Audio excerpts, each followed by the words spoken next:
As I sit here and record my thoughts of these past 3 years, we have fought a battle that was already doomed from the very start. See, the world of HFY is a fertile and habitable world for both us, Hatley, and humanity. We, Hatley, obviously have superior military and economic strength. As such, the world is to be ours. That is how nature works. That is how society works. The humans disagree, according to them, because they found it first. It should be theirs.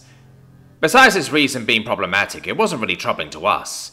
We'd just flex our military muscles and capture the world via force. And so, I and the 15th, 18th and 13th Land Divisions and the 7th Fleet were sent to capture the world. An easy enough task. The humans are weak both individually and on the larger scale. Or so we thought. The first assault went relatively well, capturing the world within a few weeks and hunting down the last remnants of the human forces. Until then, all they had for forces were a few security guards, meant to accompany the scientists who were investigating the planets. However, the humans and their fondness for science wouldn't aid them in war. Or so we thought. See, our naval contingent was caught off guard, and a few human transport ships managed to land onto the planet. No big deal. Our fleet managed to destroy the rest. Millions of lives lost. However, for the first time in the entire invasion, something didn't go to plan. See, HFY is a tropical world. The forest is dense and wet. As such, all organics, with the exception of those who evolved to deal with the humidity in such environments, are usually unformidable. However, these forces who had landed onto the planet didn't seem uncomfortable at all. The humans, being quite fond of their ranged weaponry, used snipers to attempt and take down our leadership, with some success. However, we did not manage to locate or even wound any of these snipers. When we tried to find them using normal means of tracking down organics, such as heat, we failed. Of course, there were technologies to prevent soldiers being found using normal means. We wrote it off as them being elites, trained to not be found, and equipped with the best possible equipment. Then we faced them on the field of battle. Oh, glorious battle. Our race's affection for battle was second to none. We were good at it too. The humans were clad in layer after layer of armor. Most of us were mown down with almost robotic precision. We suffered a horrendous amount of casualties. The few humans we did manage to take down were via explosives. But we continued fighting, even with our force being decimated.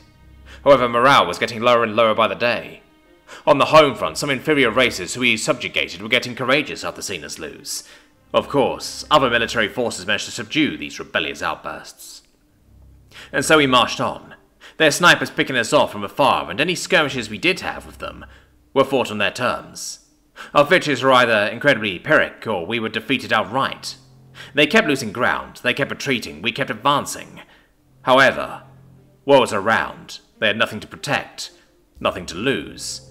They could retreat. Morale kept dropping.